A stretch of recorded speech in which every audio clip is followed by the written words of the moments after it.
Okay guys, my name is Nate. I've done a couple of videos on the Inokom Ox so far.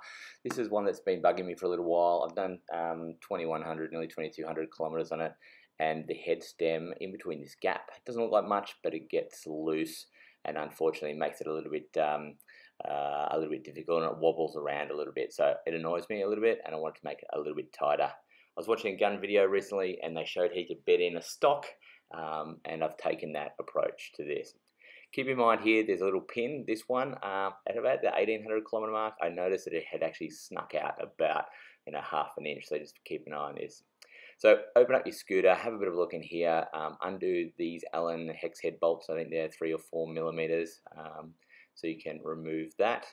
And then after you've torqued this, I'm assuming that you have adjusted this. You can adjust this so that head clamp there, it clamps down nice and tight.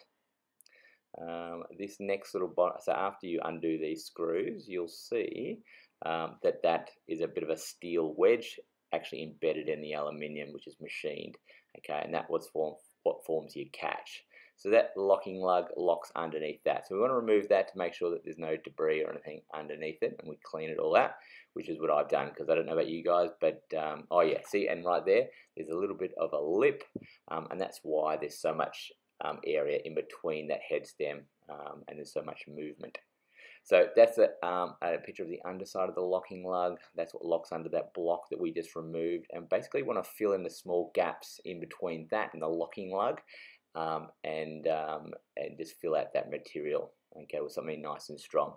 So I was thinking an epoxy resin or epoxy mixed putty will work really nicely for that, like it does for the gun stocks, and you'll see that in a moment.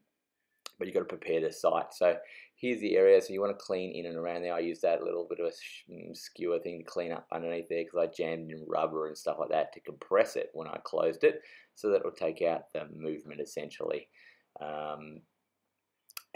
Yeah, cleaned that all in here as well. So next thing you want to do is make sure you tape up all the key parts, especially those hex head bolts, in case you want to undo those in the future.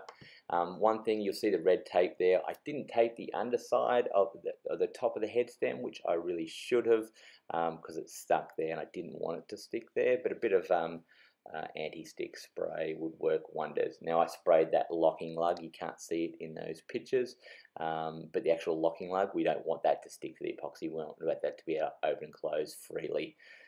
So give that a bit of a spray, as well as the top part of the head stem. After you've mixed your epoxy, which takes anywhere between 10 and 30 seconds to mix, and it's workable for about 2 to 3 minutes, just jam it in there, okay? See where I haven't got the epoxy? That's where you should be spraying some sort of lubricant, because you don't want it to stick to that top part, okay? You can see a bit of a white fluff near the top bit of the head stem there. That's where I should have sprayed, just for reference point, okay, which I didn't, but it still came apart okay. Now this stuff is super strong, okay? As you can see now, after I put it in, I've closed it, crimped it closed, and it squeezed out the excess epoxy. Now this stuff sets like a rock. You can drill it, tap it, sand it, whatever you need, but it's going to fill up any of those minute gaps in between, and where I used to previously stuff rubber, now I won't have to. You can see it all squeezing out there. Shit everywhere. So clean up is with a blade, give it a couple of minutes to harden it, clean it up with a blade and some acetone. You can see there. As you can see, all the gaps have filled up nicely.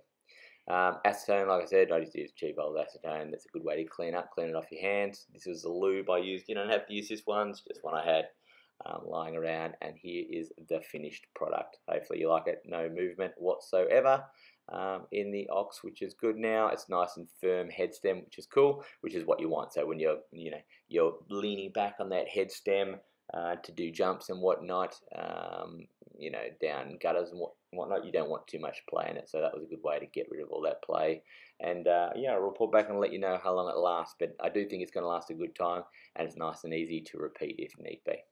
Anyway, point to note as well is those locking lugs that I showed you before. You do have to pull the head stem apart again once it's all set, and if you've used enough of that lube, it's going to come apart reasonably easily. You're going to have to tap it apart, obviously, because it's going to glue that locking lug into place, but if you just give it a good hard tap, it'll pull out, and then you can sand and smooth the areas, and it's ready to put back together, and it'll be nice and tight. Anyway, safe journeys out there, have fun, and yeah, enjoy the Ox. Alright, cheers, bye.